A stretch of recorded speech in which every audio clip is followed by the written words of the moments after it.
আসসালামু আলাইকুম। নিজের সম্পদ ইউটিউব চ্যানেলে সবাইকে স্বাগতম। আশা করি সবাই ভালো আছেন।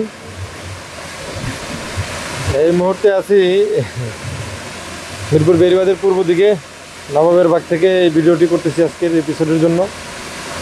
আশা করি সবাই ভালো আছেন। তো যারা আমাদের ভিডিওটা আজকে প্রথমবারের মতো দেখছেন তারা অবশ্যই জানতে চাবেন এটা কোন জায়গা। এটা হচ্ছে মিরপুর বেড়িবাঁধ। এই যে রাস্তাটা দেখতে পাচ্ছেন এটা মিরপুর বেড়িবাঁধ। দক্ষিণ দিক থেকে গাবতলী বা পর্বত হয়ে মাজার রোড থেকে উত্তর দিকে আপনার একেবারে দৌড় আশুলিয়া কিংবা আপনার আবদুল্লাপুর পর্যন্ত চলে গেছে এই বেড়িবাঁধ। মাঝখানে তো বিরুলিয়া রয়ে গেল। তো এইখানে যারা জমি জমা কিনতে চান, ঢাকা শহরের আশেপাশে জমি জমা খুঁজতেছেন, আমরা জানি অনেকেই ঢাকার আশেপাশে বা ঢাকার মধ্যে দামের জন্য জমি কিনতে পারেন না। বিশেষ করে ঢাকায় অনেক দাম, আবার অনেক সময় দেখা যেতেছে যেখানে দাম কম সেখানে কিছুটা ভেজাল থাকে। এই জন্য অনেকে আর কি ওই কম দামি জমি ভালো জায়গায় কিনতে চান না, আগ্রহী হন না। সর্বোপরি হচ্ছে যে জমি জমার দাম, সম্পত্তির দাম সব জায়গায় বেড়ে যাচ্ছে এবং প্রতিনিয়তই আপনার জমির দাম বেড়ে আকাশচুম্বী হয়ে যাচ্ছে। পদ্মা সেতু হওয়ার পরে দক্ষিণাঞ্চলের জমির দাম বেড়ে গেছে। ভালো রোড হওয়ার পরে আপনার সব জায়গাতেই যেখানেই নতুন রোড হচ্ছে সেখানেই জমির দাম বেড়ে যাচ্ছে। সেটা অজপাড়া গায়ে হলেও জমির দাম বেড়ে যাচ্ছে। একটা ফসলের মাঠের মাঝখান দিয়ে যদি আপনার জমি জমা, ফসলের মাঠের মাঝখান দিয়ে যদি আপনার রাস্তা হয়ে যায়, অবশ্যই ফসলের মাঠে আর কম দামি থাকে না, দামি হয়ে যায়। এখন যারা ঢাকার আশেপাশে কেরানীগঞ্জের দিকে জমি খুঁজতেছেন বা বিক্রমপুরের কাছাকাছি কেরানীগঞ্জের দিকে জমি খুঁজতেছেন কম দামে মানে এবং নিষ্কণ্টক জমি, আবার এই দিক দিয়ে আপনার উত্তর দিকে ঢাকার আশেপাশে টঙ্গীর দিকে আপনি জমি খুঁজতেছেন, কম দামে জমি খুঁজতেছেন, তাদের জন্য ঢাকার মাঝামাঝি, ঢাকার কেন্দ্র বলা চলে আপনার এর পূর্ব দিকে, পশ্চিম দিকে আর কি মূলত হচ্ছে গিয়ে জমি জমা দেখতে পারেন। মিরপুর বেড়িবাঁধের পাশে তুরাগ নদী, বিখ্যাত তুরাগ নদী, যে নদীর উপর দিয়ে মানুষ টঙ্গীর ইস্তেমা ময়দানের দিকে যায় সাধারণত। তো এখানে আমাদের বলার মতো শুধু একটাই কথা আছে, আপনি যদি আপনার কেরানীগঞ্জের দিকে জমি খুঁজেন, টঙ্গীর দিকে জমি খুঁজেন, সেখানেও আপনার জমির দাম কিন্তু নেহাত কম পাবেন না। জমির দাম সব জায়গায় বেশি। এবং সর্বোপরি কথা হচ্ছে যে যারা ঢাকার আশেপাশে থাকতে চান তাদের জন্য এই মিরপুরের পাশে এই কাউন্দি এলাকাটা খুবই পারফেক্ট একটা এলাকা। এখানে যারা মিরপুরের মানুষ যারা এদিকে ঘুরতে আসে তারা অলরেডি জানেন, এবং যারা এখানে জমি জমা অনেক দিন ধরে দেখতেছেন তারাও জানেন এখানে জমির দাম কিন্তু আকাশচুম্বী হয়ে যাচ্ছে দিনকে দিন। বিশেষ করে এখানে একটা ব্রিজ হওয়ার কথা রয়েছে।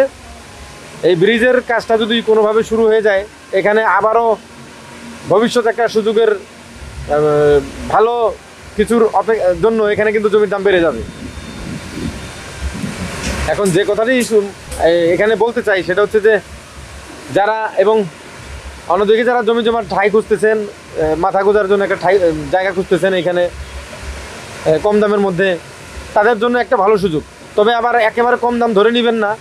আমার গত বছরের ভিডিও যারা দেখছেন বা আগের ভিডিও যারা দেখছেন তারা মনে করেন এখনও ওই দাম ধরে যদি বসে থাকেন যে 1,20,30,000 টাকায় শতাংশ জমি পাওয়া যাবে, তাহলে এটা ভুল করতেছেন। এখানে বর্তমানে 2.5 লাখ টাকার নিচে ভালো জমি পাওয়া যাবে না। এবং 2.5 লাখ টাকায় ভালো জমি বলতে আর কি নিষ্কণ্টক জমি, যেগুলো একটু ভেজাল আছে, সেগুলো একটু কম দাম, সেগুলো আমরা বেচা কেনা করি না, এগুলো ধারে কাছে আমরা যাই না, এবং আপনাদেরকেও আমরা ওইখানে নিব না। এবং আপনারা চাইলেও আমরা সেই জমি তো আপনাদেরকে দিব না। কেন দিব না সেটা হচ্ছে যে আপনারা ভবিষ্যতে যাই নেবেন না, ভবিষ্যতে একটা সমস্যায় পড়বেন, আমরা সেটা চাই না। তো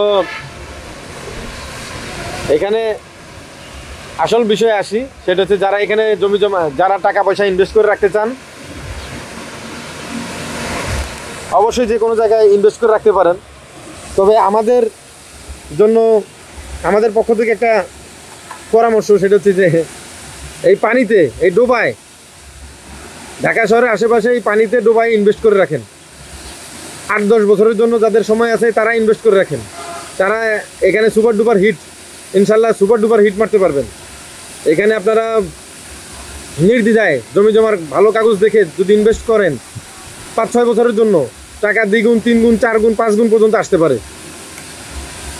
এবং তবে ইনভেস্টের সময়টা শুধুমাত্র ব্রিজ ঘোষণা তো হয়েই গেছে, এখন যে কোনো মুহূর্তে ব্রিজের কাজ ধরবে, তার আগে যদি করেন তাহলে এখান থেকে ভালো একটা বেনিফিট তুলে নিতে পারবেন। আর যারা এই লোকেশনটা চেনেন না, জানেন না, তারা আরও বিস্তারিত বোঝার জন্য, জানার জন্য এখানে আমাদের ডেসক্রিপশন বক্সে দেওয়া থাকা হোয়াটসঅ্যাপ নাম্বার থেকে আমাদের সাথে যোগাযোগ করতে পারেন, তাহলে আপনারা বুঝে ফেলবেন। আর বলে রাখি, এটা সাভার থানাধীন একটা এলাকা। তবে গত 2018 সালে এবং 24 সালের নির্বাচনী এলাকা ছিল ঢাকা 14 আসন। বর্তমানে যেখানে মাইনুল হোসেন খান নিখিল এই 14 আসনের এমপি, এই উত্তর কাউন্দিয়া মৌজা বা কাউন্দিয়ার এলাকার জমি কিন্তু ঢাকা 14 আসনের অন্তর্গত নির্বাচনী হিসেবে, এবং থানা হচ্ছে সাভার থানা।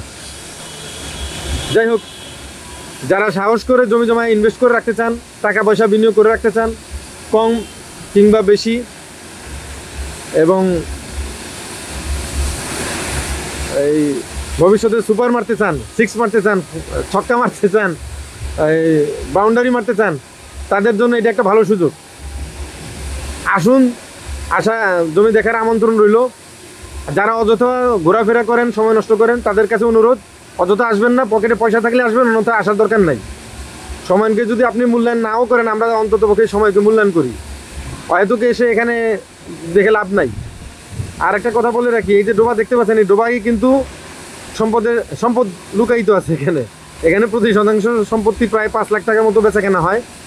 আর যেগুলো একটু কম দামি সম্পত্তি, এগুলো সাধারণত একটু দূরবর্তী, এই যে এরকমের দূরবর্তী এলাকায়, ওই সাইডটা দেখতে পাচ্ছেন, এইসব এলাকায়, যেটা মোটামুটি এই বেরিবাদ থেকে মোটামুটি ওইদিকে 2 কিলো 2.5 কিলো পরিমাণ দূরে, সেখানে কিন্তু 2.5 লাখ টাকার সম্পত্তি পাওয়া যায় আর কি।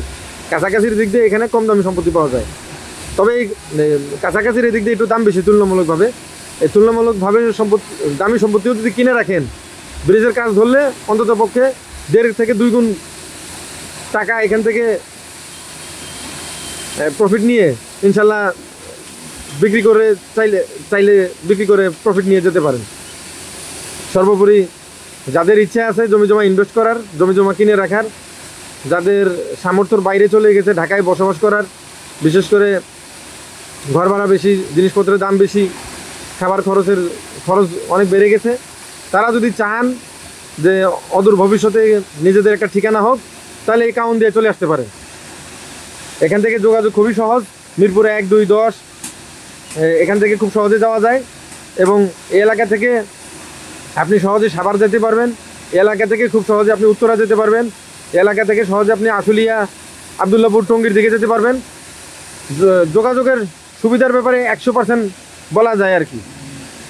ঢাকার ইচ্ছা মহাসড়ক দিয়ে যারা ঈদে যাতায়াত করতেছেন, তারা অবশ্যই বলিয়াপুরের ওই ময়লার ডাম্পিংটা গন্ধ নাকে গেলেই বুঝতে পারেন যে আপনি বলিয়াপুর আছেন। এই পর্দা দেখতে পাচ্ছেন বলিয়াপুরের এই যে আপনার ময়লার ঢিবি। তো এই জায়গায় আপনাদের পরিচিত জায়গায়, অনেকে হয়তো এদিকে ঘোরাফেরা করতে আসছেন, মিরপুর বেরিবাদে আসছেন। এই চিড়িয়াখানার ঠিক ঢাকা বাংলাদেশ চিড়িয়াখানার ঠিক পশ্চিম দিকে হচ্ছে গিয়ে এই কাউন্দি এলাকা, এবং আরেকটু উত্তর হচ্ছে গিয়ে বোটানিক্যাল গার্ডেন, ন্যাশনাল যে বোটানিক্যাল গার্ডেন আছে সেখান থেকে উত্তর দিকে হচ্ছে এই এলাকা। আর একটু উত্তরে মিরপুর ইস্টার্ন হাউজিং যেটা আছে বেরিবাদ, পল্লবীর যারা বাসিন্দারা ইস্টার্ন হাউজিং বেরিবাদ দিয়ে চলাচল করেন তারা জানেন। ওই পর্যন্ত হচ্ছে কি আপনার কাউন্দিয়ার মোটামুটি এলাকা, আরও তো রইলই। যাই হোক, সবাইকে এখানে জমি দেখার আমন্ত্রণ জানিয়ে আজকের বিদায় নিচ্ছি। দেখুন এই যে নৌকায় করে গরু নিয়ে যাচ্ছে। যাই হোক, সবাই ভালো থাকবেন, সুস্থ থাকবেন, এই কামনায় আজকের এই ভিডিও শেষ করছি। সবাই সুন্দর মতো ঈদ করুন, নিরাপদে থাকুন, এবং আল্লাহ সবাইকে ভালো রাখুন, এই কামনা করে আজকের এই ভিডিও শেষ করছি। আল্লাহ হাফেজ, আসসালামু আলাইকুম।